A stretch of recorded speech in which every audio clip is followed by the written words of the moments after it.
అలాగే రామ్ చరణ్ నాకు, ఎందుకంటే నాకు చిరంజీవి గారు అన్నయ్య కాదు, పితృ సమానులు, తండ్రి సమానులు. మా వదిన నాకు మాతృమూర్తి. సో నాకు రామ్ చరణ్, నేను బాబాయ్ వీటన్నిటికంటే కూడా నాకు ఎప్పుడు ఒక తమ్ముడు.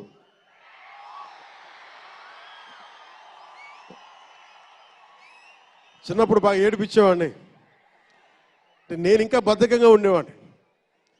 అంటే కరెక్ట్గా చెప్పాలంటే నేను తమ్ముడు సినిమాలో నా క్యారెక్టర్ లాగా ఉంటే, రామ్ చరణ్ 7 ఏళ్ల వయసు, నా రెండో కొడుకు అంత వయసు ఉండేది. ఇప్పుడు ఆ వయసులో తెల్లవారుజామున చలిలో హార్స్ రైడింగ్ నేర్చుకోవడానికి